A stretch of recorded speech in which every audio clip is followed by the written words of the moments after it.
ఈనాడు మార్గదర్శి బాధితులకు న్యాయం జరగాల్సిందే అని చెప్పేసి సుప్రీంకోర్టు ఇచ్చేటువంటి తీర్పు ఈనాడికి ఒక గట్టి చెంప దెబ్బ లాంటిది అనేసి చెప్పుకోవాలి. ఎవరైతే మార్గదర్శి బాధితులు ఉన్నారో వాళ్ళకందరికీ కూడా న్యాయం చేయాల్సిందే. రామోజీరావు గారు చనిపోయినంత మాత్రాన ఆపేస్తారా? అలా అయితే ఆస్తులని కూడా మేము జప్తు చేస్తామని చెప్పేసి సుప్రీంకోర్టు చాలా సీరియస్గా వార్నింగ్ ఇచ్చింది. సుప్రీంకోర్టు ఇచ్చేటువంటి తీర్పు చాలా అద్భుతం. రామోజీరావు చనిపోయినందున కేసు కొట్టారని చెప్పేసి రామోజీరావు కుమారుడు కిరణ్ కోర్టుని అడగడం నిజంగా చాలా సిగ్గు. తండ్రి ఆస్తి నుంచే కదా కొడుకు వస్తుంది, మరి తండ్రి చేసినట్టు అప్పుని కొడుకు తీర్చాల్సిన పని లేదా? సరే, తండ్రితో ఈయనకి సంబంధం లేదనుకుంటే సైలెంట్గా ఉండిపోవచ్చు కదా. ఏవైతే ఆస్తున్నాయో వాటిని కూడా సుప్రీంకోర్టు జప్తు చేసుకుంటుంది. ఎవరైతే బాధితున్నారో వాళ్ళకంతా కూడా పంచిపెట్టేస్తుంది కదా. 600 కోట్ల రూపాయలు ప్రజల నుండి అక్రమంగా డిపాజిట్లు తీసుకున్నారు. ఆ డబ్బంతా ఇతర సంస్థల్లో పెట్టుబడి పెట్టారు. ఈనాడు పత్రికను అడ్డం పెట్టుకొని ఎన్టీఆర్ లాంటి వ్యక్తిని మానసికంగా చంపేశారు. మద్యపాన నిషేధాన్ని తనకు అవసరమైనట్టుగా వాడుకున్నారు. ఆ పత్రికను అడ్డం పెట్టుకొని ప్రభుత్వాలనే బెదిరించారు. మార్గదర్శి ద్వారా అక్రమంగా వసూలు చేసి ఉంటే డబ్బుతో ఇష్టానుసారం వాళ్ళకి ఇష్టాన రీతిలో ఖర్చు పెట్టారు, వాడుకున్నారు.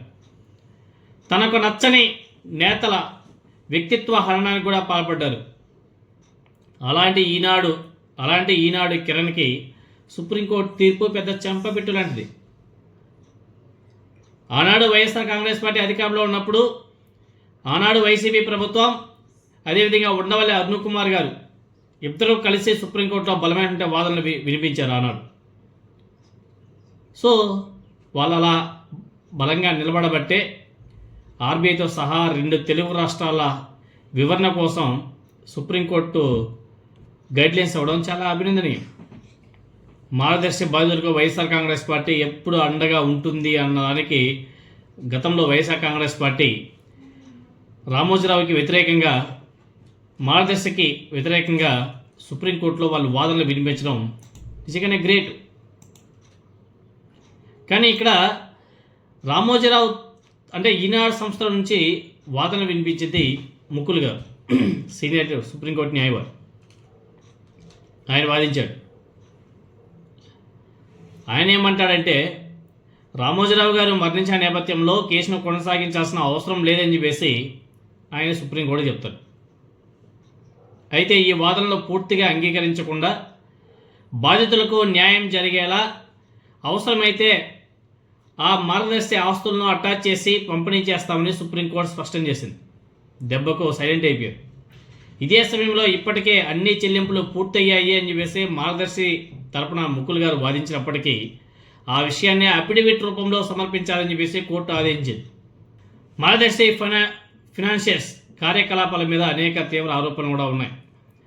రిజర్వ్ బ్యాంక్ ఆఫ్ ఇండియా నిబంధనలకు విరుద్ధంగా భారీ మొత్తంలో డిపాజిట్లు సేకరించడం, ముఖ్యంగా హిందూ అవిభాజ్య కుటుంబ రూపంలో ఏర్పడినటువంటి ఈ సంస్థకు ఆర్బీఐ అనుమతి లేకుండానే కార్యకలాపాలు కొనసాగించిందని చెప్పేసి వెల్లడైంది.